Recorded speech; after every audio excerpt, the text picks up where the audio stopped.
పట్టణంలో షేతీతి నివసిస్తాడు కాబట్టి పురుషుడు. మరి పట్టణమేంది?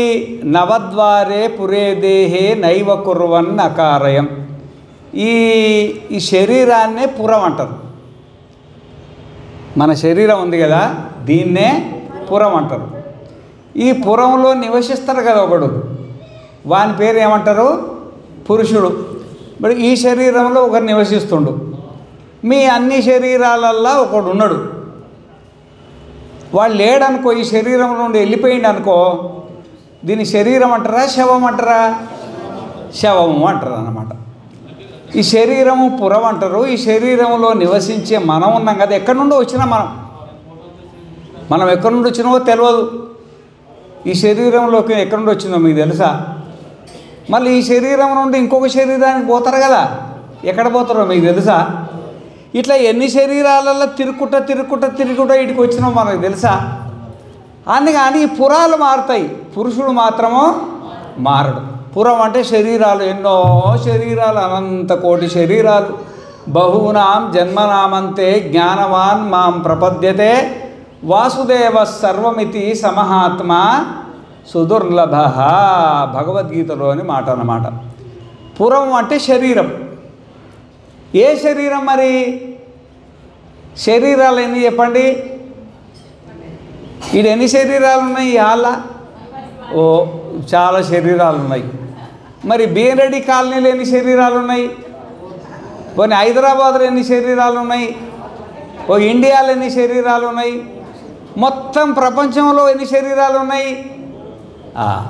శరీరం అంటే ఒక మనిషి శరీరం అనే కాదు, 84 లక్షల రకాల శరీరాలు ఉన్నాయి.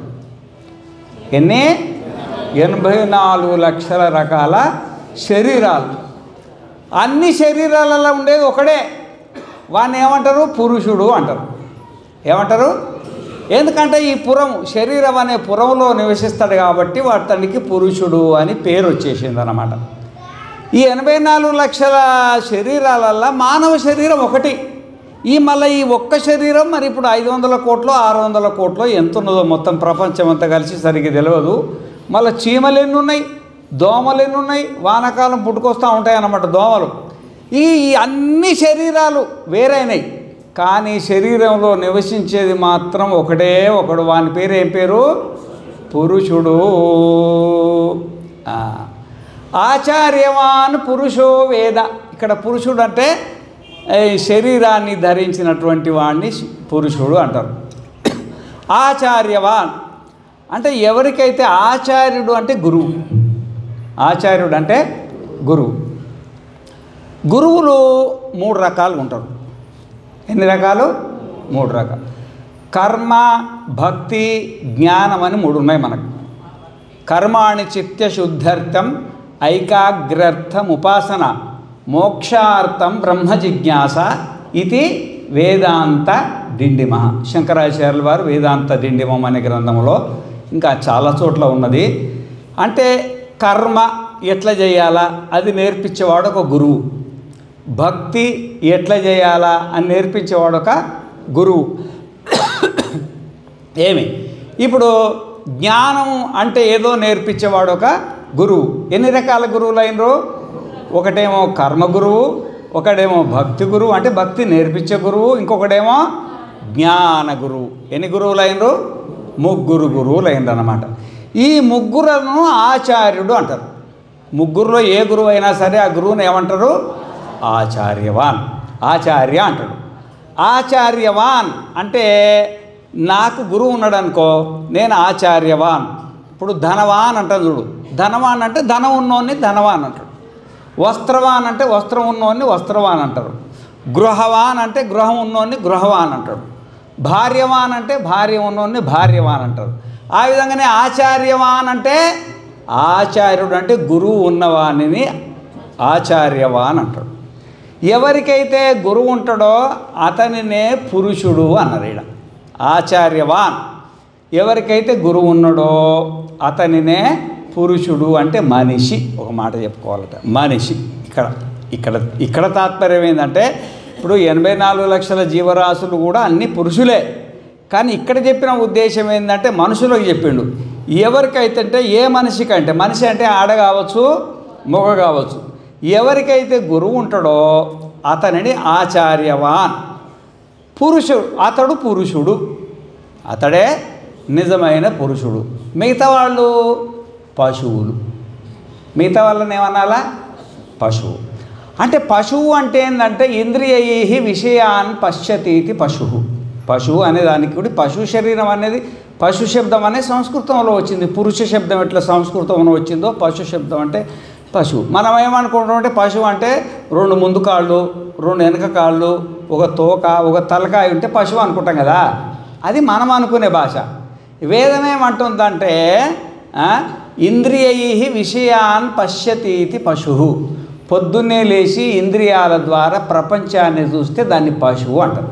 పొద్దున్న రేవంగానే కన్నుతో ప్రపంచాన్ని చూడడము, చెవుతో ప్రపంచాన్ని వినడము, నాలుకతో ప్రపంచాన్ని తినడము, అనడము. తినడం అంటే పొద్దున్నే ఇడ్లీలు, దోశలు, సాంబార్లు, మధ్యాహ్నం ఏమేమో చేసింది అన్నీ తింటాం కదా.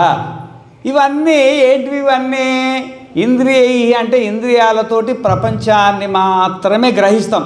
ఇక ప్రపంచం దక్క మనకి ఇంకేం తెలియదు. పరమాత్మ అంటే మనకు తెలియదు. ప్రపంచమే. పొద్దున్నే లేచి నేను, నా భార్య, నా భర్త, నా పిల్లలు, నా ఉద్యోగము, నా వ్యాపారము, నా రాజకీయము, నా సంసారము, ఇక పొద్దున్న లేచి దాంట్లో పడిపోయింది అనుకో, ఇంకేమి లేదనుకో, వాళ్ళని పశువులు అన్నారు. ఇక ఇంద్రియై విషయాన్ పశ్యతీతి పశువు. కానీ అయితే మనకు పశువులకు ఒకటే మార్గం ఉంది, మనుషులకు 2 మార్గాలు ఉన్నాయి. పశువులకు ఒకటే మార్గం ఏంటంటే ప్రేయో మార్గం, పుట్టడం చావడం.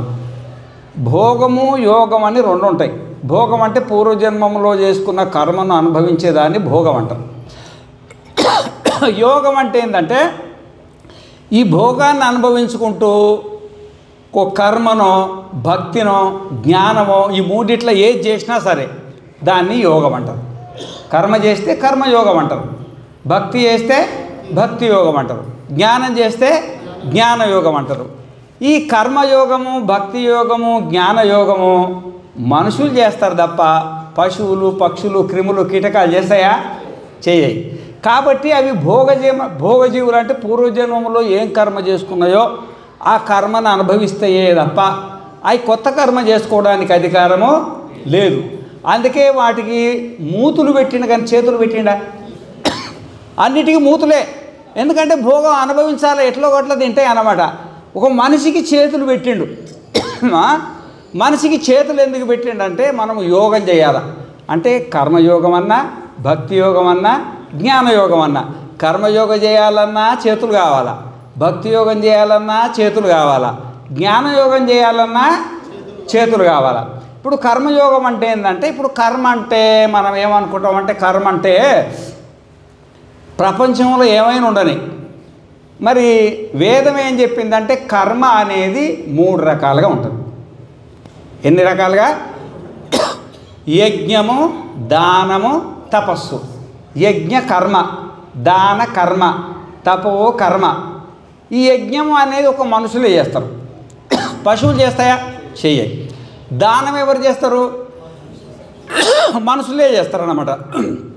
కాబట్టి ఇది ఒక కర్మ. దానం చేయాలంటే చేతులు ఉండాలన్నా ఉండొద్దా? యజ్ఞం చేయాలంటే చేతులు ఉండాలన్నా ఉండొద్దా? తర్వాత జ్ఞానం. మరి జ్ఞానం చేయాలంటే గురువు దగ్గరకు వచ్చి సాష్టాంగ నమస్కారం చేయాలన్నా చేయొద్దా? దానికి చేతులు ఉండాలన్నా ఉండొద్దా? ఆ గురువుకు నమస్కారం చేయాలి, ఇట్లా చిరుముద్ర పట్టుకోవాలి కదా, చేతులు ఉండాలన్నా ఉండొద్దా? అందులో యజ్ఞం చేయని వాడికి, దానం చేయని వాడికి, తపస్సు చేయని వాడికి, భక్తి చేయని వాడికి జ్ఞానం అనేది పట్టదనమాట. అవి 3 ఉంటేనే ఏది కర్మ, భక్తి 2 సంపూర్ణంగా ఉంటేనే జ్ఞానం అంటే పడుతుంది. జ్ఞానం అంటే ఏంటంటే చెప్తా. జ్ఞానం ఎట్లుంటుంది అంటే తన తేలిక. ఇప్పుడు మీకు ఒక శరీరం ఉందా? ఇప్పుడు నా శరీరం ఉంది, నాకు శరీరం ఉంది. మీకు శరీరాలు ఉన్నాయా? ఎవరికి లేనట్టు ఉన్నాయి. ఉన్నాయా? అందరికి శరీరాలు. ఆ శరీరం ఎవరిది? నీదా నాదా? నీ శరీరం. బాగుంది. ఇప్పుడు నాకు ఒక మనస్సు ఉంది, నాకు ఒక మనస్సు ఉంది.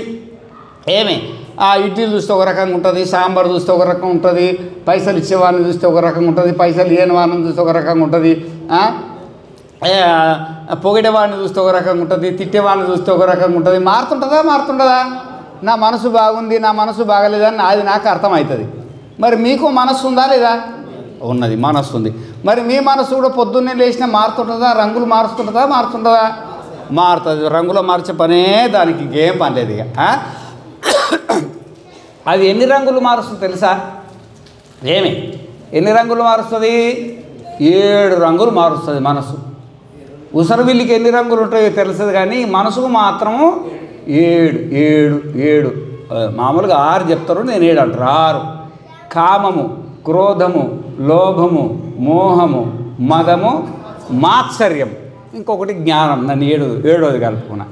7 రంగులు పొద్దున్నే లేవగానే కామము కోరికనన్నా కలుగుతుంది, క్రోధం అంటే కోపం అన్న వస్తుంది, మోహం అంటే ప్రేమనన్నా కలుగుతుంది, మదం అంటే అహంకారం అన్న వస్తుంది, మాత్సర్యం అంటే అహంకారాన్ని చెప్పుకుంటాడు మాత్సర్యము. ఇవన్నీ 6 రకాలుగా ఉసరవిల్లి పొద్దున్నే లేచి సాయంత్రం దాకా మారుతూనే ఉంటుంది అన్నమాట. సరే, మీకు శరీరం ఉంటుంది, మీ శరీరం కూడా మారుతుంటుంది. పొద్దున్నే లేచి ఒక తిరుగు ఉంటుంది. అది పుట్టినప్పుడు పిల్లలను ముద్దు పెడతారు, ముసలోళ్ళని ముద్దు పెడతారు ఎవరన్నా అంటారు. ఏమైంది? మారిపోయింది. అది శరీరం మారిందనమాట. ఆ విధంగానే మనస్సు కూడా మారుతుంది అన్నమాట. నీ శరీరం ఉంది, నీ మనస్సు ఉంది, సంతోషము. నీ శరీరాన్ని కొంచెం పక్కన పెట్టు, నీ మనస్సును కొంచెం పక్కన పెట్టు. నువ్వు ఎట్లుంటావో చెప్పు నాకు. శరీరం నీది, నీకు సేవ చేస్తుంది. మనస్సు నీది, నీకు సేవ చేస్తుంది, ప్రపంచాన్ని చూపిస్తుంది, మంచిదే. అవి 2 నీకు సేవ చేస్తున్నాయి. నువ్వెవరు? అది మీ అమ్మకి తెలుస్తుందా? మీ నాయనకి తెలుస్తుందా? అది ఎవరు చెప్తారు? గురుర్ బ్రహ్మ గురుర్ విష్ణు గురుర్దేవో మహేశ్వర గురు సాక్షాత్ పరబ్రహ్మ తస్మై శ్రీ గురవే నమః. మనోబుద్ధ్యహంకార చిత్తాదినాహం నచ శ్రోత్రజిహ్వే నచ ఘ్రాణనేత్రే నచ వ్యోమ భూమిర్న తేజో న వాయు చిదానందరూప శివోహం. ఈ శరీరాన్ని మనసును పక్కన పెడితే చిదానందరూప శివోహం. మనం పరమాత్మ. ఈ శరీరంలో మనం పరమాత్మలం అని తెలుసుకోవడాన్ని జ్ఞానం అంటారు. అర్థమైందా? ఒకటేమో కర్మయోగము, ఒకటేమో భక్తి యోగము, ఇంకొకటేమో జ్ఞానయోగము. ఈ 3 యోగాలు మనిషికే ఉంటాయి తప్ప పశువుకు కర్మయోగం ఉందా? దానికి ఏమైనా భక్తి యోగం ఉందా? దానికి ఏమైనా జ్ఞానయోగం ఉందా? లేదు. కాబట్టి అవి భోగజీవులు. కేవలం పూర్వజన్మంలో చేసుకున్న కర్మను మాత్రమే అనుభవిస్తాయి తప్ప ఏమి చేయలేవు, అవి గీత దాటలేవన్నమాట. కానీ వీడు పూర్వజన్మంలో చేసుకున్న కర్మలు అనుభవించుకుంటూ కొత్త కర్మలు చేస్తాడు. ఏం చేస్తాడు? కొత్తగా కలుపుకుంటాడు కొన్ని. అది కర్మనే కావచ్చు, భక్తే కావచ్చు, జ్ఞానమే కావచ్చు. ఈ 3టిని కలుపుతున్నాడు. కాబట్టి మనకు భోగజన్మ, యోగజన్మ. మనది భోగజన్మ, యోగజన్మ. అయితే మనకు కర్మ లేదు, భక్తి లేదు, జ్ఞానం లేదు, 3 లేవనుకో. పొద్దున్నే లేచి నేను, నా భార్య, నేను, నా భర్త, నేను, నా పిల్లలు, నేను, నా సంసారం, నేను, నా ఇల్లు, నేను, నా ప్లాట్లు, నేను, నా సంసారం అనుకున్నాం అనుకో. అది కేవలము ఏమంటారు? దాన్ని భోగజన్మ అంటారు. ఏమంటారు? భోగజన్మ. ఆ భోగజన్మను అనుభవించేవాడినే పశువు అంటారు. ఏమంటారు? వాడిని పశువు అంటారు అన్నమాట. అయితే ఇంద్రియై విషయాన్ పశ్యతీతి పశువు. కేవలము సంసారం మీదనే ధ్యాస ఉండి ఇక ఈ శరీరాన్ని మనసును పక్కన పెట్టి నేను ఆత్మను అనే ఆత్మజ్ఞానం విషయంలో ఏమాత్రం అవగాహన లేకుండా పుట్టి పెరిగి సచ్చిండ్రు అనుకో, వాళ్ళని ఏమంటారు? పశువులు అంటారు.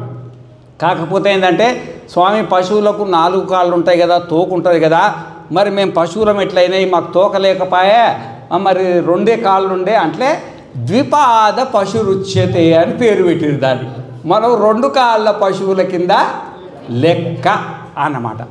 అందుకంటే మనకు అదేమో పశువులకేమో కేవలము ప్రేయో మార్గం అంటే ప్రయాణ మార్గము. పుడతాయి సస్తాయి కానీ వాడి కర్మ చేసుకోలేవు, భక్తి చేసుకోలేవు, జ్ఞానం చేసుకోలేవు. మనకు పవిత్రమైనటువంటి మానవ జన్మ వచ్చింది. ఇది మానవ జన్మ వచ్చినప్పుడు మనం పూర్వజన్మలో చేసుకున్న కర్మను అనుభవించుకుంటూ మనం కొన్ని కొత్తగా చేసుకోవాలా. ఏం చేసుకోవాలా? కర్మనన్నా కలుపుకోవాలా, భక్తినన్నా కలుపుకోవాలా, జ్ఞానం కలుపుకోవాలంటే చెయ్యాలా అని తాత్పర్యం అన్నమాట. మరి కర్మ అంటే ఏంది, అది ఎట్లా చేయాలా? భక్తి అంటే ఏంది, అది ఎట్లా చేయాలా? జ్ఞానం అంటే ఏంది, అది ఎట్లా చేయాలా? అది ఎవరు నేర్పుతారు మీకు? గురువు. ఎవరు? గురువు. అయితే మరి ఆ గురువు ఎక్కడ మొట్టమొదటి గురువు ఎవరు? సృష్టికి మొట్టమొదటి గురువు ఎవరు? ఇప్పుడు మీరు పుట్టినరు, మీకు అమ్మనాయన ఉంది, వాళ్ళకు అమ్మనాయన, వాళ్ళకు అమ్మనాయన, వాళ్ళకు సృష్టి ఆదిలో ఎవరో బ్రహ్మదేవుడు అని ఒక ఆయన ఉన్నాడంట. ఆ బ్రహ్మదేవుడి నుండి ఈ సంతానం అంతా వచ్చిందన్న మనం అనుకుంటామా అనకమా? ఇప్పుడు సృష్టి ఆదిలో బ్రహ్మదేవుడు ఒక ఆయన ఉన్నాడు, ఆయన 14 మంది మనువులు, ఇది వైవస్వత మన్వంతరం కదా.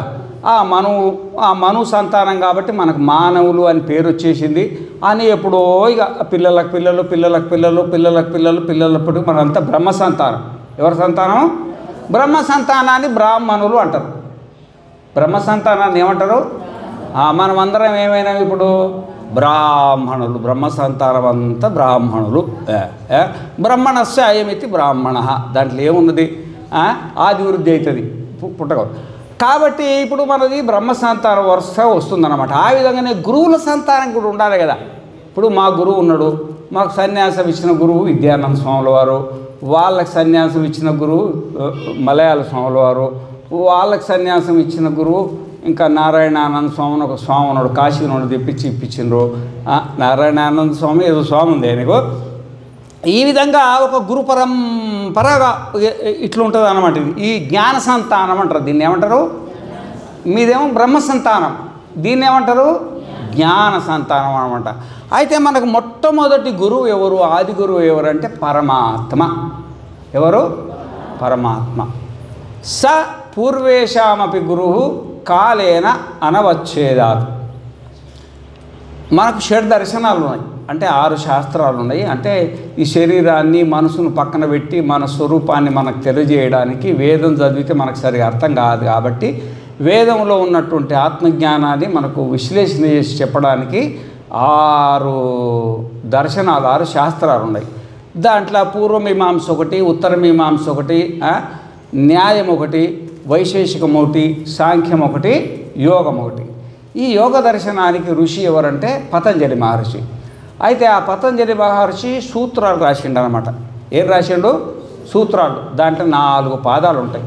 మొట్టమొదటిది సమాధి పాదం, రెండవది సాధన పాదం, మూడవది విభూతి పాదం, 4వది కైవల్య పాదం అన్నమాట. అయితే ఈ 4 పాదాలలో కూడా ఆత్మజ్ఞానం అంటే ఈ శరీరాన్ని మనసును పక్కన పెడితే మన స్వరూపం అంటే సమాధి అంటారు.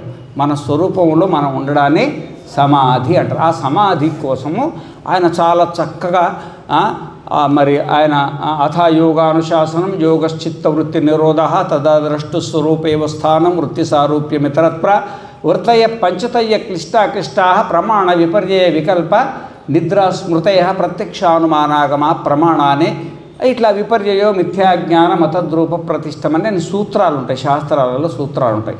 దాంట్లో ఒక సూత్రం ఏంటంటే మనకు ఆత్మజ్ఞానం కలగలేదనుకో. ఇప్పుడు ఉదాహరణకి నేను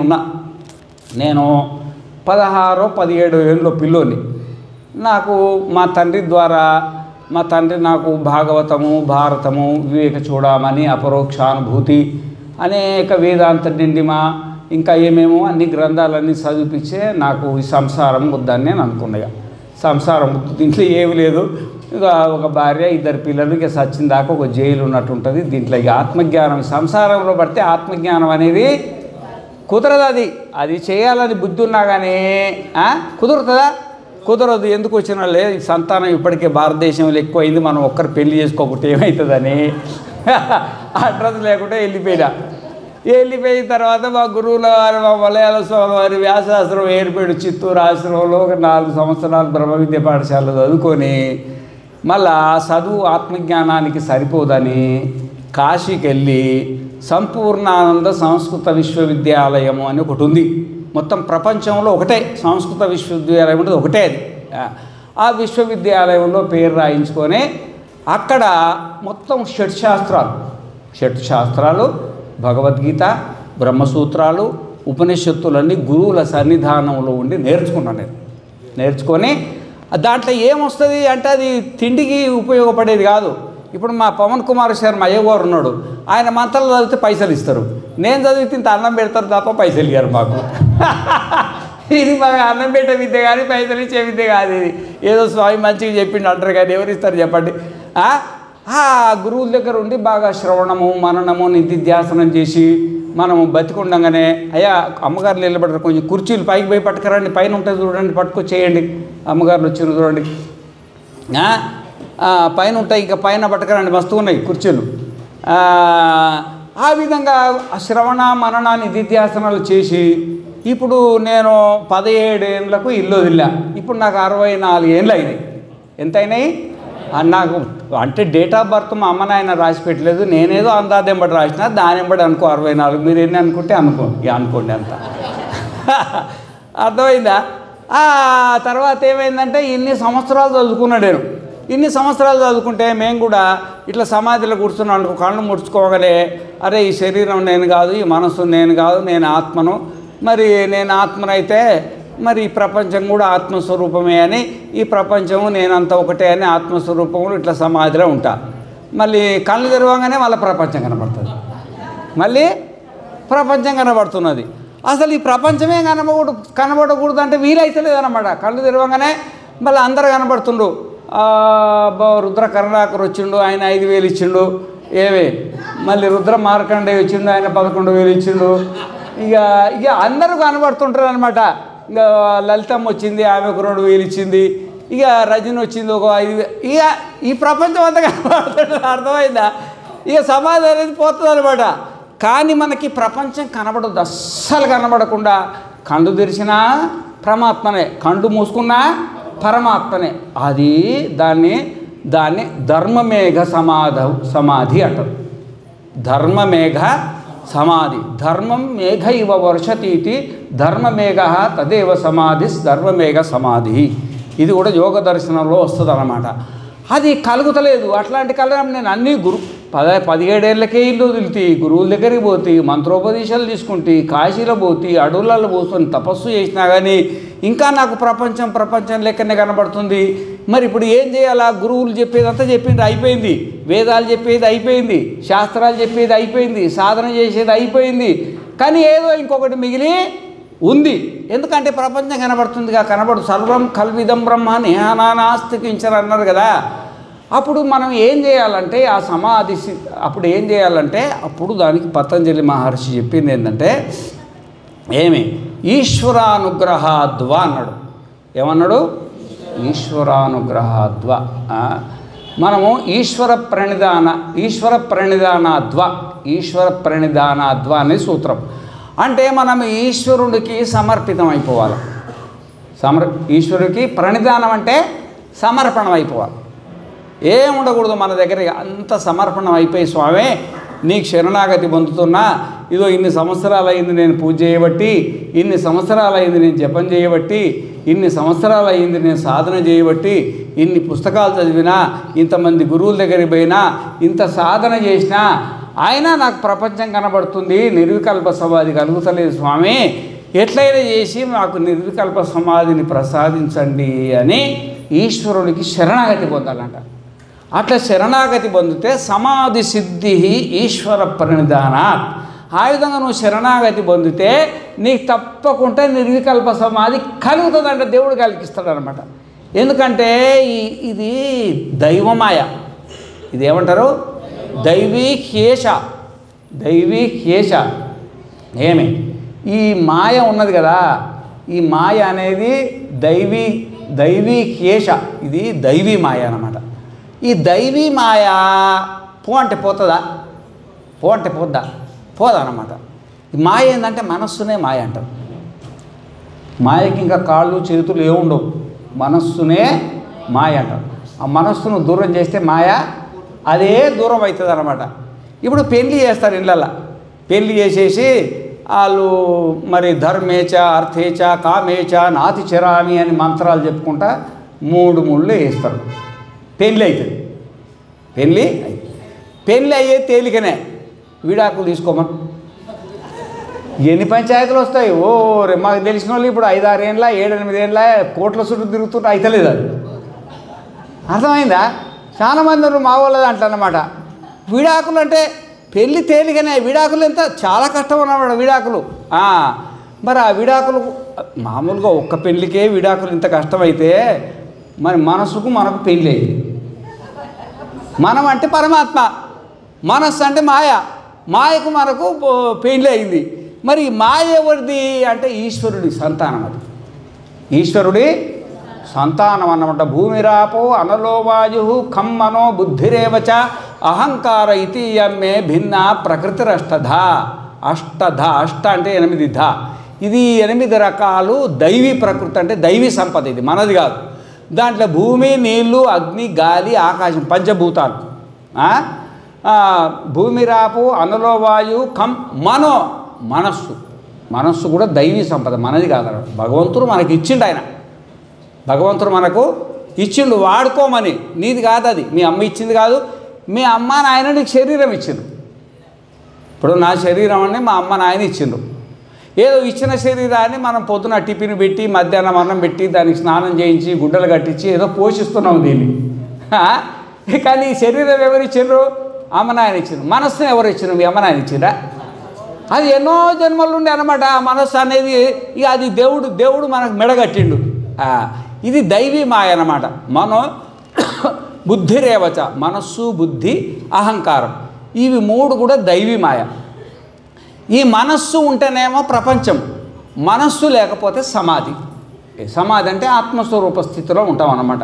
ఈ మనస్సు ఉంటేనేమో ప్రపంచ స్వరూప స్థితి అన్నమాట. కాబట్టి ఈ మనస్సును మనం దూరం చేసుకోవాలని ప్రయత్నం చేస్తుంటాం. షడంగాది విద్యో మొత్తం షట్శాస్త్రాలన్నీ చదివి, వేదాలన్నీ చదివి, భగవద్గీత చదివి, అడవులకు పోయి తపస్సు చేసి అన్నమయ కోశం నేను కాదు, ప్రాణమయ కోశం నేను కాదు, మనోమయ కోశం నేను కాదు, విజ్ఞానమయ కోశం నేను కాదు, ఆనందమయ కోశం నేను కాదు, నేను ఆత్మను అని ఇట్లా కళ్ళు మూసుకోగానే ఆత్మ అంటుంది. కళ్ళు తెరవగానే అంత పోతుంది.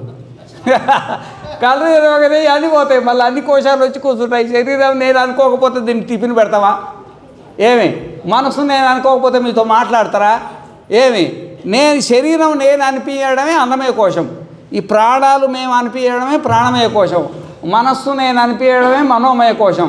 బుద్ధి నేను అనిపించడమే విజ్ఞానమయ కోశం.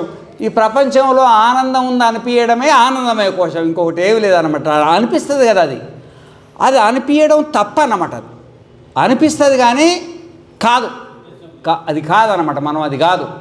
కాబట్టి మనము ఈ అన్నమయ, ప్రాణమయ, మనోమయ, విజ్ఞానమయ, ఆనందమయ కోశాలన్నీ మనస్సుకు సంబంధించినవి. దేనికి?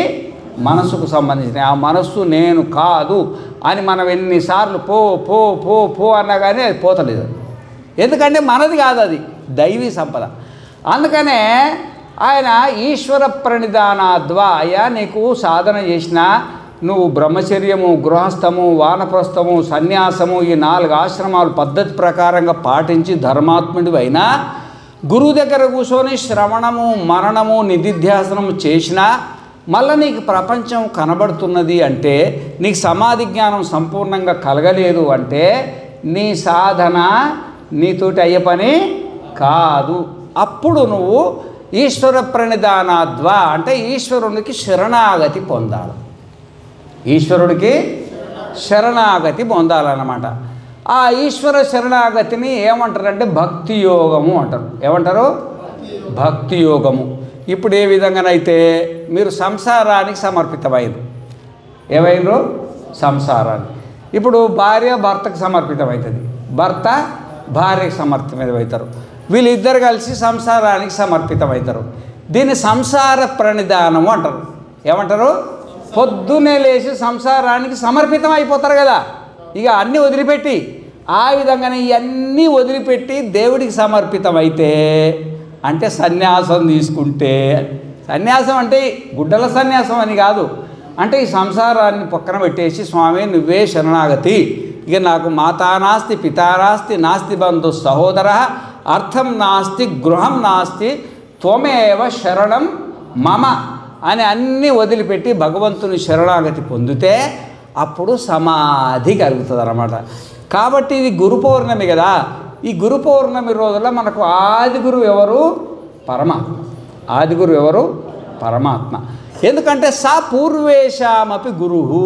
పూర్వేషామపి గురువు అంటే మా గురువుకు గురువు ఉన్నారు, విద్యానంద స్వామి వాళ్ళకు గురువు ఉన్నారు. ఈ విధంగా వాళ్ళ గురువు వాళ్ళ గురువు వాళ్ళ గురువు వాళ్ళ గురువు వాళ్ళ గురువు అనుకుంటూ పోతే మొట్టమొదటి గురువు ఎవడు? వాడే ఈశ్వరుడు, పరమాత్మ అన్నమాట. సర్వేషామపి మనకు మన పూర్వీకులందరికీ కూడా మొట్టమొదటి గురువు కాబట్టి పూర్వేషామపి గురువు కాలేన అనవచ్ఛేదాత్. అంటే ఏంటంటే కాలేన అవచ్ఛేదము, కాలేన అనవచ్ఛేదము. ఈ అవచ్ఛేదము అవచ్ఛిన్నక పదము న్యాయపదాలు. అవచ్ఛేదకం అవచ్ఛిన్నం అంటారు ఇవి. కాలేన అనవచ్ఛేదాత్. ఇప్పుడు మానవుని ఆయుష్ ఎంత చెప్పండి? మహా బతుకుతే ఎన్నేళ్ళు బతుకుతాడు? 116 ఏళ్ళు బతుకుతాడు. కాకపోతే 120 ఏళ్ళు బతుకుతాడు. ఉన్నారమ్మా, ఇప్పుడు బతుకున్న వాళ్ళు ఉన్నారు. బతుకున్న వాళ్ళు 120 ఏళ్ళు 100 మ్యాక్సిమం అంతా అనుకోరు అదిగా. అయితే ఇది కాలం చేత బంధింపబడ్డాం మనం, అంతకంటే ఎక్కువ బతకలేము. దీని కాల అవచ్ఛిన్నము అంటారు. కుక్క 20 ఏళ్ళు 20 ఏళ్ళు అవచ్ఛిన్నం. అది దోమ అది 2 రోజులు 3 రోజులు బతుకుతుంది, అది అంతే.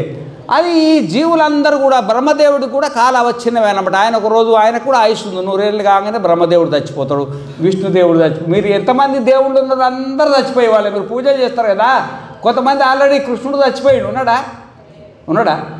రాముడు చచ్చిపోయాడు, ఉన్నాడా? ఏదో వాళ్ళు మనకు ఆదర్శం కాబట్టి మనం పూజ చేస్తున్నాం. మనకు ఆయన గృహస్థానికి ఆదర్శము, ఆయన జ్ఞానానికి ఆదర్శం కాబట్టి ఉన్నారా? దేవుళ్ళే కాల అవచ్ఛిన్నులు అన్నమాట. ఈ ప్రపంచం అంతా కాలావచ్ఛిన్నం, కానీ అసలు పరమాత్మ కాల అనవచ్ఛిన్నం.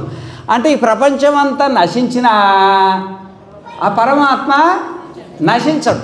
ప్రపంచమంతా భూమి పోతుంది, నీళ్లు పోతుంది, అగ్ని పోతుంది, గాలి పోతుంది, ఆకాశం పోతుంది, అన్నీ పోతుంది. ఆత్మన ఆకాశ సంభూత ఆకాశాద్ వాయు వాయోరగ్ని వాయోరగ్ని అగ్నేరాప అద్భ్య పృథివీత ఓషధయ ఓషధీభ్యో అన్నం అన్నాత్ పురుష. ఈ ప్రపంచం అనేది ఎట్లా ఉత్పత్తి అయిందంటే ఆత్మ అంటే పరమాత్మ నుండి ఆకాశం ఉత్పత్తి అయ్యి, ఆకాశమేమో గాలి ఉత్పత్తి అయ్యి, ఆ గాలి నుండి అగ్ని ఉత్పత్తి అయ్యి, అగ్ని నుండి నీళ్లు ఉత్పత్తి అయ్యి, నీళ్ళ నుండి భూమి ఉత్పత్తి అయ్యి, భూమి నుండి ఆహారం ఉత్పత్తి అయ్యి, ఆహారంతో మనం పుడుతున్నామంట. మనం అంత జీవరాశులు ఉంటుంది. ఇది క్రమం అని చెప్పిండు అనమాట. ఎందుకంటే ఇదంతా పరమాత్మ స్వరూపమే, పరమాత్మ నుండే వచ్చింది. మళ్ళీ తిరిగి దేంటే కలిసిపోతుంది? పరమాత్మనే కలిసిపోతుంది. ఇప్పుడు ఈ ప్రపంచం అంతా కనబడుతుంది నా ఎదురుగా, ఈ నుండి ఇడిదాకా ఈ ప్రపంచం అంతా కనబడుతుంది నాకు. ఇక పొదుమూకిందాక ఈ ప్రపంచం కనబడుతుంది. నిద్రపోయిన తర్వాత ఈ ప్రపంచం ఉంటుందా? ఎక్కడ పోతుంది? నీ ప్రపంచం నీ లోపల ఏమైపోతుంది, నా ప్రపంచము నా లోపల ఏమైపోతుంది. మళ్ళీ పొద్దున్నే లేస్తే మళ్ళీ పుడుతుంది. ఎవరి ప్రపంచం వాళ్ళకు ఉంటుందా ఉండదా? ఉంటుంది అన్నమాట. ఆ విధంగానే ఈ సృష్టి మొత్తం కూడా పరమాత్మ నుండి ఉత్పత్తి అయిందనమాట. ఈ పరమాత్మ నుండి ఉత్పత్తి అయిందనే విషయంలో ఒక మంత్రం ఉంది, ఒక వేద మంత్రం. అది కూడా ఎందుకంటే మీరు వచ్చిండ్రు వ్యాస పౌర్ణమి ఏమి, ఇక మనకి ఇంకా కొంచెం సమయం ఉంది, మీరు తెలుసుకోవాలా. ఎట్లా అంటే యథా సైంధవకిల్య ఉదకే ప్రాస్త ఉదకమేవ అనువిలీయేత నహాస్యోద్గ్రహణాయవ స్యాత్ యతో యతస్వాదదీత లవణమేవ ఏవం వా అర ఇదం అనంతం అపారం విజ్ఞాన ఘన ఏవ ఏతేభ్యో భూతేభ్య సముత్య స్థాన్యేవాను వినశ్యతి న ప్రేత్య సంజ్ఞాస్తి తెరే బ్రవీవీతి హోవాచ యాజ్ఞవల్క్య. ఏమన్నా అర్థమైందా? కొద్ది కూడా కాలేదు కదా, కాలేదన్నమాట. ఎవరి భాష రాజకీయం వాళ్ళకి రాజకీయం భాష అట్లా అలవాటు అవుతుంది, వ్యాపారం చేసే వాళ్ళకి వ్యాపార భాష అలవాటు అవుతుంది, అమ్మగారులకేమో వంటింటి భాష అలవాటు అవుతుంది. ఇదేమో వేద భాష. ఇది ఎవరిది? నేను యజుర్వేదంలో మంత్రం చెప్తున్నాను అనమాట. యజుర్వేదంలో కూడా యాజ్ఞవల్కుడు చెప్తారనమాట. యథా సైంధవ ఖిల్య. సైంధవం అంటే ఉప్పు. సంస్కృతంలో సైంధవం అంటే ఉప్పు. సైంధవం అంటే గుర్రాన్ని కూడా సైంధవం అంటారు, ఉప్పును కూడా సైంధవం అంటారు. ఇక్కడ సైంధవ ఖిల్య అంటే ఉప్పుగడ్డ అని. ఉప్పుగడ్డ యథా సైంధవ ఉప్పు. ఉదకే ప్రాస్థ. ఇప్పుడు ఉప్పు ఉంటుంది కదా, ఉప్పు నువ్వు ఎంతకాలం చూస్తే ఉప్పు లెక్క కనబడుతుందా? ఎట్లా కనబడుతుంది మీకు? అది ఉప్పే కనబడుతుంది. ఆ ఉప్పు తీసుకుపోయి నీళ్ళల్లో పోయండి, నీళ్ళల్లో పోసి కలబెట్టండి, అప్పుడేం కనబడుతుంది? నీళ్ళే కనబడుతుంది. మరి ఉప్పు ఏడికి పోయింది? అది ఏడిపోయింది, ఎక్కడ పోయింది తెలియదుగా, కానీ దాంట్లో ఉప్పు కనబడుతుందా? యథా సైంధవకిల్య ఉదకే ప్రాస్థ, ఉదకే అంటే నీళ్ళల్లో వేస్తే ఉదకమేవ అనువిలీయేత, అది నీళ్ళు అయిపోతుంది. నహాస్య ఉద్గ్రహణాయేవ స్యాత్. మన భారతదేశంలో ఇప్పుడు అందరికంటే తెలివికల్లోడు ఎవరంటే మోడీ గారు ఉన్నారు కదా. మోడీ దేశాన్ని ప్రధానమంత్రి మోడీ బాగా రాజకీయంలో బాగా తెలివికల్లోడని పేరు వచ్చింది, ఉండొచ్చు కూడా, లేకపోతే ఆ పదవి ఉంటుందా? ఆ మోడీ గారిని తీసుకొచ్చి నీళ్ళల్లో ఉప్పు కలిపి బయటికి తీయమనండి. దేశానికి ప్రధానమంత్రి అంతా తెలివికల్లోడు కదా, తీయమనండి. నయ్యా తబు అనే వాళ్ళ నయ్యే. నువ్వు పొయ్యి మీద వేసి మరగబెడితే ఆవిరైపోతుంది, కానీ ఉప్పు మాత్రము కాదు. నహాస్య ఉతుగ్రహణాయేవ స్యాత్. ఎంత తెలివికల్లోడైనా కానీ బయటికి యతస్వాదీత లవడమేవా.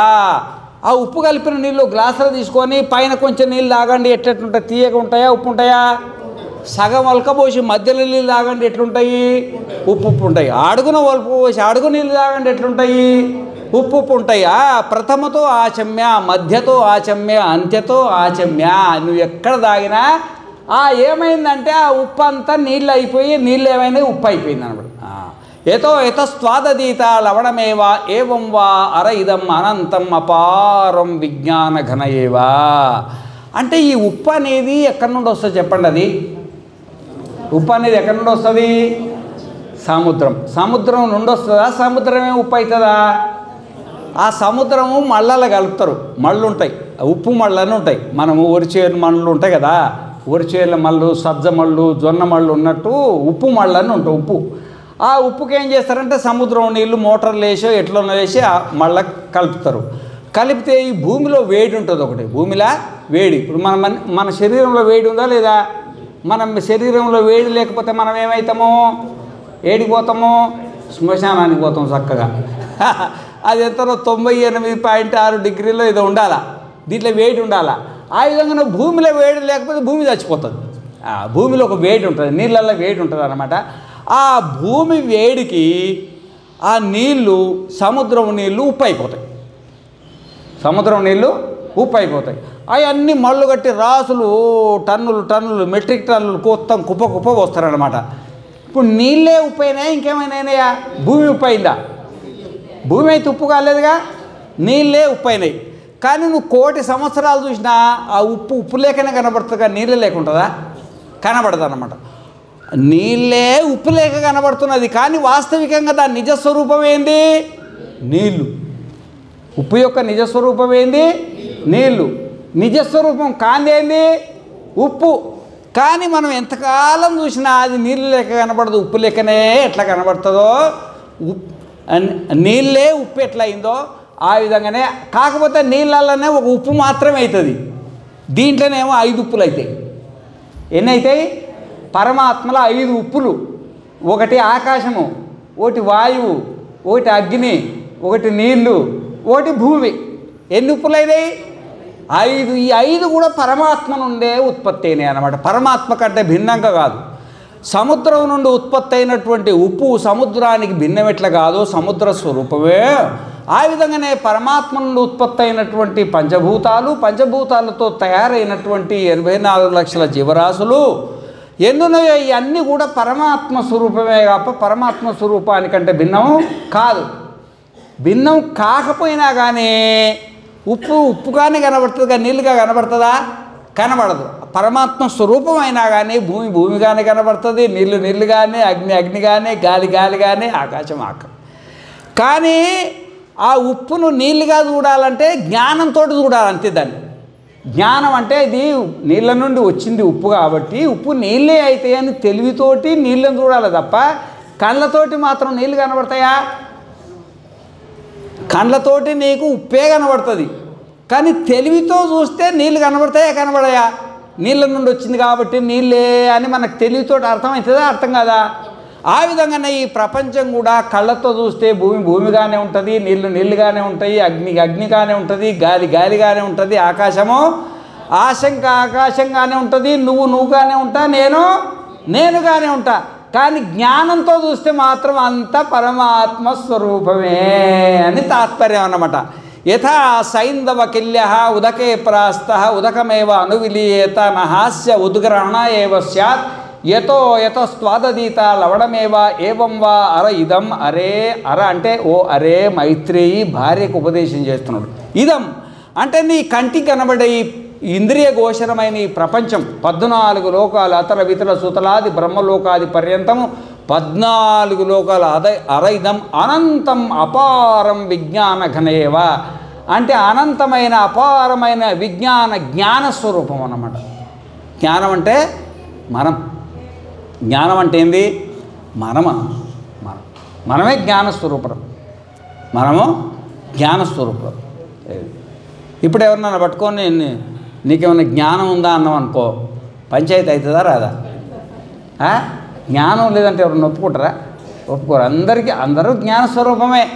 పండుకున్నప్పుడు నిద్రపోయినప్పుడు అది అనిపించదు, పొద్దున లేయంగానే అనిపిస్తుంది అనమాట. విజ్ఞాన ఘన ఏవా అంటే భూమి విజ్ఞానగణమే, నీళ్లు విజ్ఞానగణమే, అగ్ని గాలి వాయువు ఆకాశం ఈ ప్రపంచం అంతా కూడా పరమాత్మస్సు. ఏతేభ్యో భూతేభ్య సముత్థాయ. కానీ ఆత్మ అనేది ఈ శరీరంలో నుండి బయటకు వస్తుంది అంటది. ఏతేభ్యో భూతేభ్యో, భూతాలంటే మీకు తెలుసా?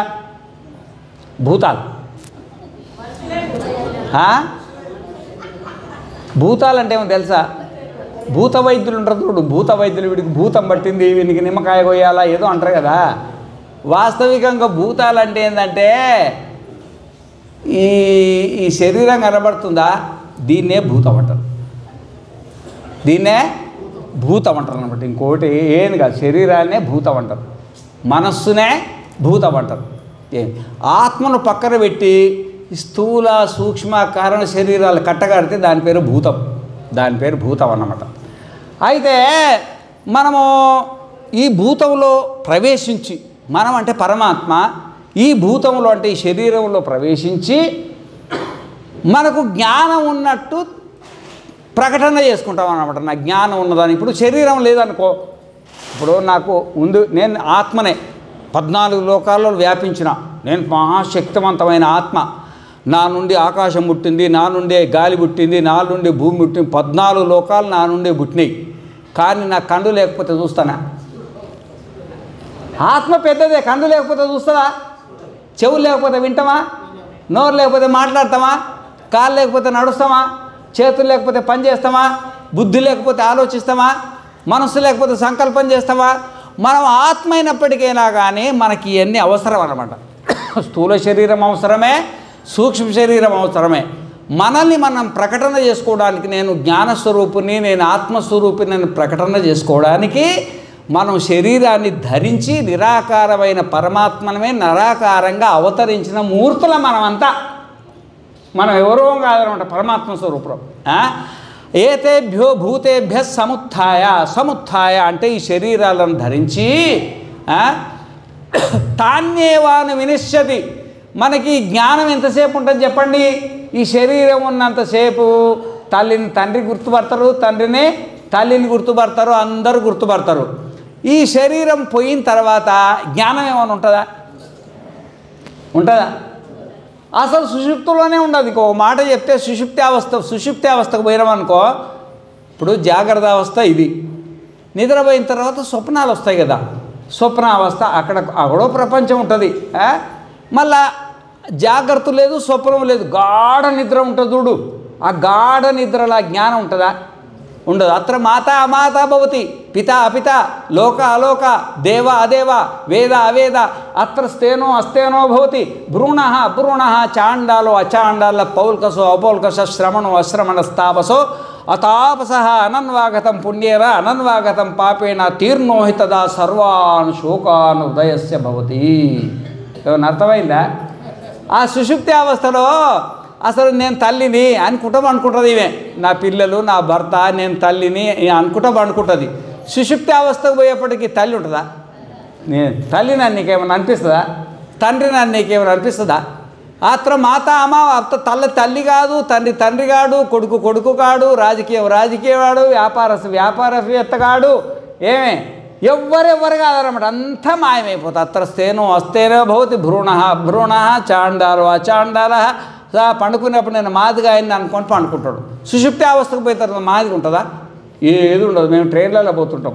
ట్రైన్లలో పోతుంటే ఏం చేస్తామంటే మేము సెకండ్ ఏసీలో పోతున్నాం అనుకో.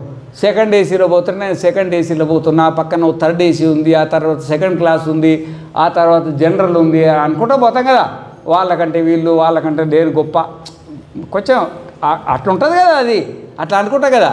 ఇప్పుడు నిద్రపోయినాం అనుకోండి, నిద్రపోయి గాఢ సుషుప్తికి పోయినాం అనుకోండి, సుషుప్తికి పోతే ఏసీ ఉంటుందా? అసలు రైలే మాయమైపోతుంది అక్కడ. రైలే మాయమైపోతుంది, ఏది ఉండదు అనమాట. ఒకసారి మేమేమో మా బస్సు కృష్ణయ్య గారు ఉన్నారు కదా, బద్రీనాథ్లో యజ్ఞం పెట్టిండు. బద్రీనాథ్లో సరే ఈడ రైలు ఎక్కినాం. ఆ రైల్లో కూడా బాగానే ఒక 200 మంది దాకా ఉన్నాం అనుకో. ఇక సాయంత్రం పూట తిని పండుకొని నిద్రపోయినాం అనమాట. కూర్చోండి ఇక పండుకొని నిద్రపోయినాం. నిద్రపోయిన తర్వాత మాకేం తెలియదు అనమాట. పొద్దున్నే లేస్తే మంచిగా చల్లగా హాయిగా ఉంది, ప్రశాంతంగా ఉందన్నమాట. ఏందని అంతా చూస్తే రైలు కదులుతలేదు, ఏ శబ్దం వస్తలేదు, కదులుతలేదు. ఏందని ఆ డోర్ ఇట్లా విండో ఉంటుంది కదా, విండో ఓపెన్ చేసి చూస్తే అంతా నీళ్ళే. ఆ నీళ్ళల్లో రైలు పట్టాలే వేయలే, అన్ని మునిగిపోయింది, రైలే ఆపేసింది. మాకు సోయలేదు, ఏమి లేదు. ఇక అది ఎప్పుడో రాత్రి 8 గంటలకు ఆగిందంటే పొద్దున 3 గంటలకు 4 గంటలకు నేను చూసేప్పటికి అట్లే ఉందన్నమాట. ఏమి ఇక మా పరిస్థితి చూడు ఎట్లుందంటే అసలు రైలే మాయమైపోయింది మొత్తం. ఇక ఎవరుంటారు నిద్రపోయిన తర్వాత? వ్యాపారి కాడు, దరిద్రుడు కాడు, ధనవంతుడు కాడు. ఈ శరీరము మనస్సు ఉంటేనే ఈ భేదాలు. కానీ నిద్రపోయిన తర్వాత ఈ శరీరము మనస్సు పోయిన తర్వాత ఈ ప్రపంచమే ఉండదన్నమాట. ఆ విధంగా మనకు చెప్తున్నాడు అనమాట. మనం ఎప్పుడైతే ఈ శరీరములు ఉన్నామో, ఈ మనస్సులో ఉన్నామో అప్పటి వరకే భేదాలు ఉంటాయి. ఈ శరీరాన్ని మనస్సును దూరం అయిన తర్వాత మనకు ఎట్లాంటి భేదం అనేది ఉండదు. నా ప్రేత్య సంజ్ఞాస్తి తెరే, చచ్చిపోయిన తర్వాత మనకు సంజ్ఞనే ఉండదన్నమాట. ఏం జ్ఞానం ఉంటుంది చెప్పండి? ఏం ఉండదు. పుట్టుకతోటి జ్ఞానం వస్తుంది, సావడంతో పోతుంది అనమాట. కాబట్టి మనం ఆత్మ ఎంత సర్వవ్యాపకమైన ఆత్మ అయినా మనం జన్మెత్తితేనే జన్మతో పాటు జ్ఞానం వస్తుంది. అంటే జ్ఞానం కనబడుతుంది, ఉంటుంది కానీ కనబడుతుంది. ఈ జన్మ పోతే ఆ మనకు జ్ఞానం ఉన్నట్టు తెలియదు అని చెప్తున్నాడు అనమాట. దీంట్లో ఉపదేశం చేస్తున్నాడు అనమాట. ఆ విధంగా మనము యథా సైంధవకిల్య ఉదకే ప్రాస్త ఉదకమేవ అనువిలియేత నహాస్యోద్గ్రహణ ఏవ స్యాత్ యతో యతస్వాదతీత లవణమేవ ఏవం వా అరైదం అనంతం అపారం విజ్ఞాన ఘన ఏవ ఏతేభ్యో భూతేభ్య సముత్థాయ తాన్యేవార వినశ్యతి న ప్రేత్య సంజ్ఞాస్తి తెరే బ్రవీవీతి హోవాచ. యాజ్ఞవల్క్యాన్ని మనకు ఋగ్వేదంలో చెప్పినట్టుగా మనం అందరం ఆత్మస్వరూపము అని ఈ విషయము మనకు గురువు ఉంటాడు కదా. గురువు, ఆది గురువు ఎవరు? పరమాత్మ. ఆ పరమాత్మ శరణాగతి పొందితే ఆ పరమాత్మ యొక్క శరణాగతి, ఆయన అనుగ్రహం వల్ల మనకు మనస్సు దూరం అయిపోతుంది.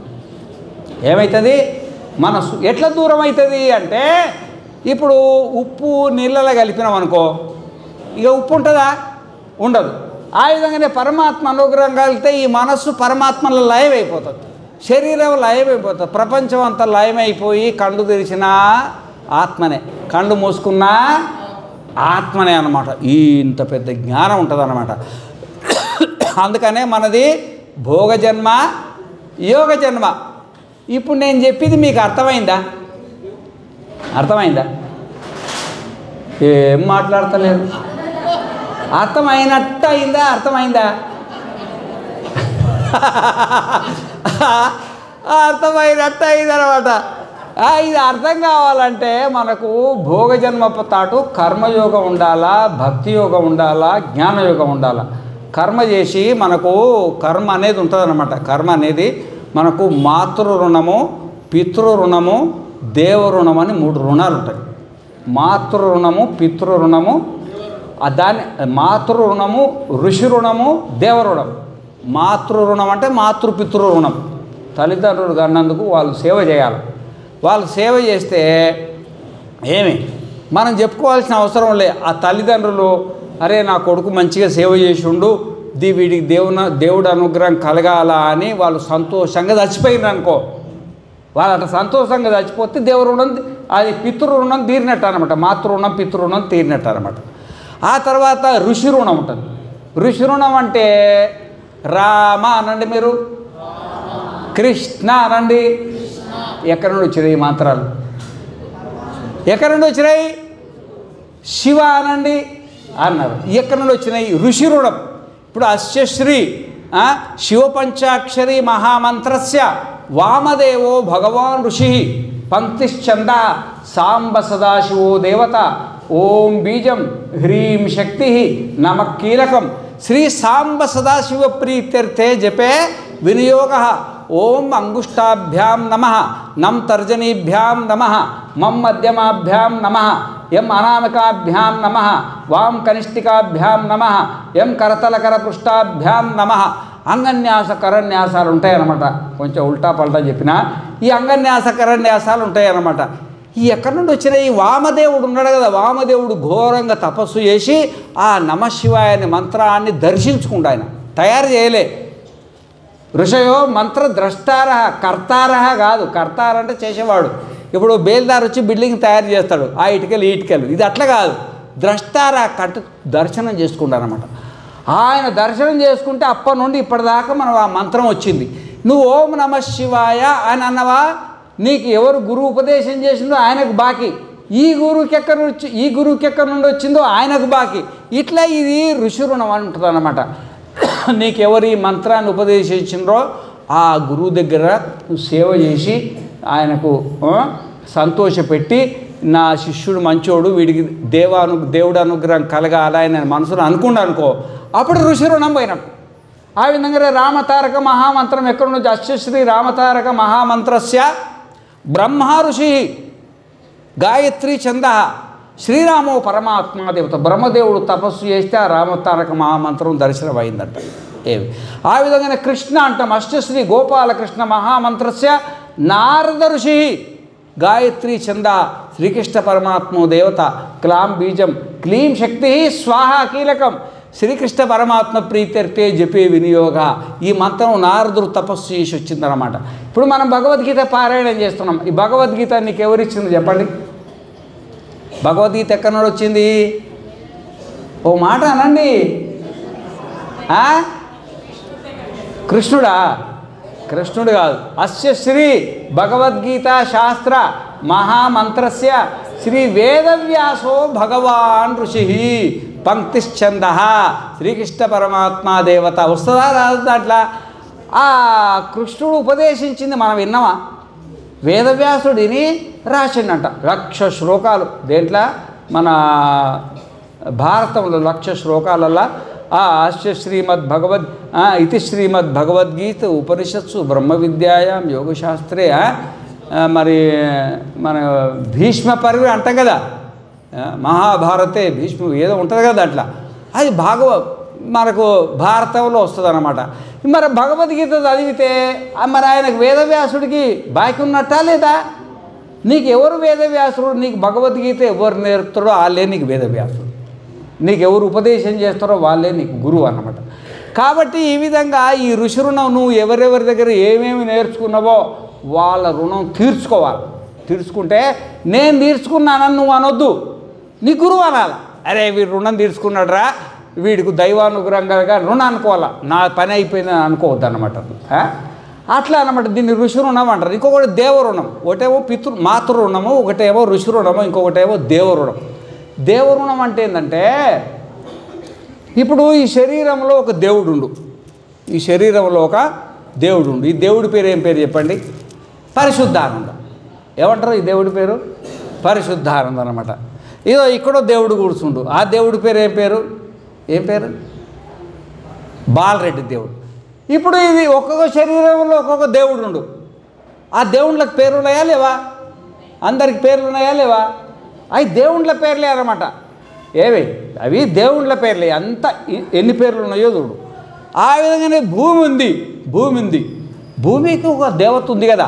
ఈ శరీరానికి ఒక దేవత ఉన్నట్టే భూమి శరీరమే, నీళ్ళు శరీరమే, అగ్ని శరీరమే, గాలి శరీరమే, ఆకాశం శరీరమే కదా. ఈ సూర్యుడు శరీరము, చంద్రుడు శరీరము, ఒక్కొక్క శరీరంలో ఒక్కొక్క దేవత ఉన్నాడు కదా. మరి భూమిని వాడుకున్నప్పుడు మరి భూమికి బాకీ ఉన్నవా లేవద్దా? నీళ్ళను వాడుకున్నప్పుడు నీళ్ళ దేవత వరుణుడికి బాకీ ఉన్నావు కదా, అగ్నిని వాడుకున్నప్పుడు అగ్నిదేవత బాకీ ఉన్నావు కదా, గాలిని వాడుకుంటున్న వాయుదేవుడికి బాకీ ఉన్నావు కదా. ఏమైనా ట్యాక్సీ కడుతున్నావా? ఏమైనా ట్యాక్సీ కడుతున్నావా? భూమికి, నీళ్లకు, అగ్నికి, గాలికి, సూర్యుడికి, చంద్రుడికి ఏమైనా కడుతున్నావా? మరి వాడుకున్నప్పుడు బాకీ ఉన్నవా లేవా? ఆ బాకీని తీర్చుకోవాలన్నమాట. దాన్ని దేవరుణం అంటారు. ఆ తీర్చుకోవడానికి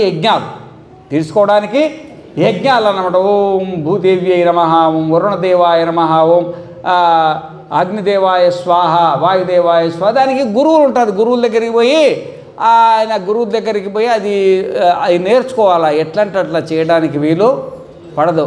ఇప్పుడు సంసారమే ఎట్లంటే అట్లా చేస్తే అవుతుందా చెప్పండి? చిన్నప్పుడు మా ఇళ్ళల్లో అంతా కుండలలో ఉండేది. అయితే సాయంత్రం కాగానే అప్పుడు అవి కూడా లేకుండే, గిర్నీలు కూడా లేకుండే, ఈసురాళ్ళతో ఇసిరేదన్నమాట. ఇక మా అమ్మ ఎవరో 2-3 కలిసి ఈసురాళ్ళతో ఇసురుతున్నారు రొట్టెలకు అన్నమాట. నేనేం పిల్లోని, అరే ఆ కుండల బియ్యం పోసి పొయ్యి మీద పెట్టరా అనేది. నేను కుండల బియ్యం పోసి పొయ్యి మీద పెట్టి మంట పెట్టినా. ఇంటి నిండా పోవే. ఇక నీళ్ళు పోయాలని కూడా తెలియదు. ఇప్పుడు అన్నం వండాలన్నా దానికి గురువు ఉండాలా ఉండదా చెప్పండి? దానికి విద్య కదా అది. ఆ విధంగానే మరి ఇది కూడా ఒక యజ్ఞాలు, దానాలు, తపస్సులు కూడా ఒక విద్య అన్నమాట. తమేతం వేదానువచనేన బ్రాహ్మణా వివిధిషంతి యజ్ఞేన దానేన తపసా అనాశకేన. తమేతం వేదానువచనేన, వేదం చెప్పినట్టు. వేదం నీకు తెలియదు కాబట్టి నీ గురువే నీకు వేదం. గురువు దగ్గరకు వచ్చి, స్వామి నేను యజ్ఞం చేయాలా, నేను దానం చేయాలా, నేను తపస్సు చేయాలా, ఏమి. మా ఝాన్సీ అమ్మగారు వచ్చింది, ఆమె షోడశ పూజ చేసుకోవాలంట. ఫోన్లో మాట్లాడింది. షోడశ పూజ సచ్చిన తర్వాత 16 రోజులకు చేసుకుంటారు. నువ్వు బతికున్నాక మా షోడశ పూజ అయిందమ్మా అంటే ఏం చేయాలో తెలియదు. అంటే షోడశ పూజ కాదు, యతి పూజ పెట్టుకో. యతి పూజ అంటే సన్యాసులను పూజ పెట్టుకో. అట్లా గురువుల దగ్గరికి పోతే నీకు ఉపాయం చెప్తారనమాట. ఏం చేయాలో మీకు తెలియదు కదా. ఆ విధంగానే యజ్ఞేన దానేన తపస్స అంటే ఎట్లా యజ్ఞం చేయాలా, ఎట్లా దానం చేయాలా, ఎట్లా తపస్సు చేయాలని గురువుల దగ్గరికి పోయి నేర్చుకొని ఆ దోషం దేవరుణం ఉన్నది కదా, దేవరుణాన్ని తీర్చుకొని అప్పుడు మనస్సు పవిత్రుడు కావాలి. పవిత్రుడైతే అప్పుడు తమేతం వేదానువచనేన బ్రాహ్మణా వివిధిషంతి యజ్ఞేన దానేన తపస అనాశకేన. ఇది కూడా ఏ కోరిక లేకుండా చేయాలంట. ఏ కోరిక లేకుండా చేయాలి. ఏ కోరిక ఉండకూడదు అనమాట. ఏ కోరిక లేకుండా యజ్ఞం చేయాలా, ఏ కోరిక లేకుండా దానం చేయాలా, ఏ కోరిక లేకుండా తపస్సు చేయాలి. ఈ కాలంలో చేస్తున్నారు చెప్పండి. మీకు ఏ కోరిక లేకుండా చేయాలన్నా అయ్యవర్లు పట్టుకుంటారు. వాళ్ళు ముందే సంకల్పం చెప్పిస్తారు. సంకల్పం పలికిస్తారు అనమాట. పలికి ఆయనే చెప్తాడు. ధన, కనక, వస్తు, వాహన, ఇంత పెద్ద లీస్టు చదువుతారు అనమాట. ఇక కోరిక లేకుండా చేసినట్టు చెప్పండి. నాకు ఆత్మజ్ఞాన సిద్ధ్యర్థం, దైవానుగ్రహ సిద్ధ్యర్థం అని యజ్ఞం చేయాలా, అని దానం చేయాలా, అని తపస్సు చేయాలి. కానీ ఇంకోటి ఏది కావాలని కోరిక లేకుండా అట్లా చేస్తే దానివల్ల మనకు పవిత్రమైన జన్మ వస్తుందన్నమాట. అందుకనే పూర్వేషామపి గురువు కాలేన అనవచ్ఛేదాత్మక. మొట్టమొదటి గురువు ఎవరంటే పరమాత్మ. ఆ పరమాత్మ నుండి పరంపరగా ఒకరి తర్వాత ఒకటి నారాయణం, పద్మభువం, వశిష్టం, శక్తితాపసం, పరాశరంచ తత్పుత్రం వ్యాసం. ఆ పరమాత్మ యొక్క పరాశరుని కొడుకు వేదవ్యాసుడు. ఆ వేదవ్యాసుడు వచ్చిన తర్వాత ఒక్క వేదాన్ని 4 వేదాలు చేసి, మళ్ళీ బ్రహ్మసూత్రాలు రచించి, భగవద్గీతను రచించి, ప్రస్థానత్రయాలని 3 ఉంటాయి. త్రయం అంటే 3, ప్రస్థానం అంటే మనకు మోక్షాన్ని ప్రసాదించేదాన్ని ప్రస్థానం అంటే 3 ఉంటాయి. ఒకటి భగవద్గీత, దాన్ని స్మృతి ప్రస్థానము అంటారు. ఒకటి బ్రహ్మసూత్రాలు, దాన్ని సూత్ర ప్రస్థానము అంటారు. ఒకటి ఉపనిషత్తులు, దాన్ని ఉపనిషత్ ప్రస్థానం అంటారు అన్నమాట. ఈ 3 ప్రస్థానాల్లో వేదవ్యాసుడి 2 ఉన్నాయి. ఒకటేమో బ్రహ్మసూత్రాలు, ఒకటేమో భగవద్గీత. అవి వింటే కానీ ఈ శరీరము, ఈ మనస్సును పక్కన పెడితే నేను ఎట్లుంటాను అని నీ ఆత్మస్వరూపం నీకు తెలియదు. అందుకనే ఆ మహానుభావుడు ప్రస్థానత్రయాలలో 2 మేదర ఆయనే ఉన్నాయి, 2 అన్నమాట. అవి 2 మనకు ప్రసాదించిన మహానుభావుడు. ఈ విధంగా వేదవ్యాసుడు మనకు గొప్ప జ్ఞానాన్ని ఉపదేశించుడు. ఆ తర్వాత ఆ వేదవ్యాసుడి యొక్క మరి ఆ జ్ఞానాన్ని మనకు ఉపదేశించింది ఎవడంటే తర్వాత మలయాళ స్వాముల వారు. ఎవరు? మలయాళ స్వాముల వారు. ఇంతకుముందు అసలు స్త్రీలు భగవద్గీత పట్టవద్దు, స్త్రీలు మంత్రం జపం చేయొద్దు, స్త్రీలు జపమాల పట్టుకోవద్దు, స్త్రీలకు గుళ్ళకు పోవద్దు, ఎన్ని ఆచారాలు ఉన్నాయి. ఆ స్వామి వచ్చి అందరిని కొట్టి పడేసిండు అన్నమాట, కొట్టి పడేసిండు. ఆకలి అయినప్పుడు అన్నం మనం తింటారా తినరా, రోగం వచ్చినప్పుడు అందరు మందులు తింటారా తినరా. మరి కూడా ఇది భవరోగం, ఇది పుట్టుకనే ఒక రోగం. మోక్షానికి అందరికీ అధికారం ఉంది, అందరూ జపం చేయొచ్చు, అందరూ ధ్యానం చేయొచ్చు, అందరూ పూజలు చేయొచ్చు అని ఆయన పబ్లిక్ చేసేసిండు. ఆయన చేసిన తర్వాత మిగతా వాళ్ళు ఎట్లా తప్పదని మిగతా వాళ్ళు చేస్తున్నారు. అంతేగాని అది ఆ గండి కొట్టింది మాత్రం ఎవరు? మలయాళ స్వాముల వారు గండి కొట్టి ఈరోజు ఎంతమంది మాలాంటి సన్యాసులు, కొన్ని వందల మంది సన్యాసులు తయారైనమాట. మలయాళ స్వాముల వారి అనుగ్రహం అన్నమాట. మరి ఆ మలయాళ స్వాముల వారు మనకు వేదవ్యాసుడు. ఎవరు? మలయాళ స్వాముల వారు మనకు వేదవ్యాసుడు. ఎన్ని గ్రంథాలు? 62, 63 గ్రంథాలు రాసిండు ఆయన. 62, 63 గ్రంథాలు. ఆ గ్రంథాలు ఒకటొకటి మామూలుగా ఉండదు. 12 సంవత్సరాలు ఘోరంగా తపస్సు చేసి ఆయనకు లోక కళ్యాణార్థం ఆయన తపస్సును దారబోసి అందరూ మళ్ళీ బ్రహ్మచారి గృహస్థుడు కావాలా, గృహస్థుడు వానప్రస్థుడు కావాలా, వానప్రస్థుడు ఏం కావాలా? సన్యాసి కావాలి. ఇది క్రమం అంటారు అన్నమాట. బ్రహ్మచారి ఉంటే మీరు ఊరుకుంటారా చెప్పండి? అందరు అడుగుతారా అడగరా? ఏమయ్యా ఇంకెప్పుడు పెళ్లి చేసుకుంటావు, ఏమైంది నీకు, ఏమైనా ఇంకోటి అంటారా అనరా? బ్రహ్మచారిగా కాకపోతే మీరు ఊరుకుంటారా? ఊరుకో. మరి మీరు కూడా ఎప్పుడు గృహస్థులుగా ఉంటే మేము ఊరుకోం. ఎంతకాలం ఉంటే గృహస్థులు రా, బయటికి రా, ఇంకేదో వానప్రస్థం తీసుకో, చాలు చేసిన సంసారం చాలు, నీ కొడుకులకు బిడ్డలకి ఎంత ఉపజెప్పు. మా స్వామిలో ఒక కథ చెప్పేది. ఎట్లా వదలక తప్పదు కదా, కొంచెం ముందు వదులుతేవి, ఎట్లా వదలక తప్పదు కదా. ఒక ఆయన దగ్గర 100 వెండి నాణాలు, పాతకాలం వెండి నాణాలు అప్పు తీసుకున్నాడు, వడ్డీకి అప్పు తీసుకున్నాడు. ఇంటికి పోయిన తర్వాత బుద్ధి మారింది. ఆయన సేటు ఏమవుతుంది ఎగ్గొడితే, నేను ఒక్కడితే ఎగ్గొడితే ఏమవుతుంది అనుకున్నాడు. అనుకున్న తర్వాత ఆయన పిలిపించిండు, టైం అయింది. ఏమయ్యా బాబు, నువ్వు అసలు లేదు వడ్డీ లేదు, ఏమైందంటే, ఏం స్వామి నువ్వు ఏ ముహూర్తంలో ఇచ్చినావు, నేను ఏ ముహూర్తంలో తీసుకున్నావు, నిండా మునిగిన డబ్బులు అయితే లేవంటాడు. అరే నేను వడ్డీలో వ్యాపారం చేసుకునే బతికేవాడిని రా, నువ్వు ఎగ్గొట్టినావని తెలిస్తే అందరు ఎగ్గొడితే నా జీవితం ఏమవుతుంది, ఏదైనా పరిష్కారం ఉండాలా అన్నాడు. అంటే ఆయన నన్ను డబ్బులు తప్ప ఏ పరిష్కారం అయినా సరే అన్నాడు వాడు. అంటే ఇక మరి ఏం చేస్తావురా, మరి అట్ట అన్నప్పుడు 100 పచ్చిమిరపకాయలు అన్నది నువ్వు, 100 కొరడా దెబ్బలు అన్నది నువ్వు వదిలిపెడతా పోమన్నాడు. అదే సరే స్వామి ఏమున్నది, వీడికి లోభం అన్నమాట. ఎట్టయినా చేసి ఆ 100 రూపాయలు ఆ 100 కొట్టాలా. ఏవైతే పచ్చిమిరపకాయలు తింటే కొంచెం కారం అయితే అవుతుంది, లోభం పచ్చిమిరపకాయలు తింటాన్నాడు. సరే అని పొట్టిమిరపకాయలు పచ్చిమిరపకాయలు ఉంటాయి కదా, ఆ కడప మిరపకాయలు తెప్పించిండు. తినమన్నాడు. ముందే చెప్పిండు, నువ్వేం మంచి నీళ్ళు ఏమో బెల్లం వేయం, నువ్వు ఈడ తినాలా, మీ ఇంట్లో పోయి నీళ్ళు తాగాల. అది ముందే కండిషన్ పెట్టుడు. తింటా అన్నాడు, ఏం కాదు. లోభం ఏం చేయబడుతుంది అనుకున్నావు? ఇక వీడు తినడం మొదలుపెట్టిండు. 1 2 3 4 5 10 20 40 50 60 70 మింగిండు. 70 అంటేనే 70. పోయమ్మ పొట్టి మిరపకాయలు, కడుపుల మంట, కండ్ల మంట, చెవుల్లో మంట, తలకాయల మంట, తలకాయ పేలిపోయేట్టున్నది అనమాట. ఇంకో మిరపకాయ తింటే చచ్చిపోయే పరిస్థితికి వచ్చింది. ఓ సేటు ఈ పచ్చిమిరపకాయలు తినదు కానీ కొరడాలు కొట్టవన్నాడు. కొరడాలు కొట్టాడంటే లోపల జీతగాని పిలిపించిండు. జీతగాని పిలిపిస్తే డబ్బులు వసూలు చేసుకున్నాడు, ముద్దు పెట్టినాడు. కొడతారా వాడు? ఆడొచ్చేసి కొట్టడం మొదలుపెట్టిండు. వాడు కొరడాద్దప్పుడు 1 2 3 4 5 10 20 40 60 70 80 కొట్టిండు. 80 అంటేనే 80. లోపల పచ్చిమిరపకాయలమంట, బయట కొరడాలమంట. ఇంకో దెబ్బ కొడితే చచ్చిపోయే పరిస్థితి వచ్చింది. ఈ సేటు ఇట్లాంటి తెలుసంట. ఆ వడ్డీ అసలు అన్ని బొడ్లో కట్టుకొని వచ్చిండు వీడు. సేటు నీ పచ్చిమిరపకాయలు వద్దు, నీ కొరడా దెబ్బలు వద్దు, తీసుకొని డబ్బులు తీసుకోనంట. అది ఇచ్చేదేదో ముందే ఇస్తే ఆ పచ్చిమిరపకాయలు ఏమి తప్పేది, ఆ కొరడా తప్పేది కదా. ఏమి కొడుకులు తిడుతుంటే పచ్చిమిరపకాయలు అమ్మినట్టుంటుందంట, కోడన్లు అంటుంటే కొరడా దెబ్బలు కొట్టినట్టు ఉంటుందంట. అయినా వీడు తాళమొదలడే.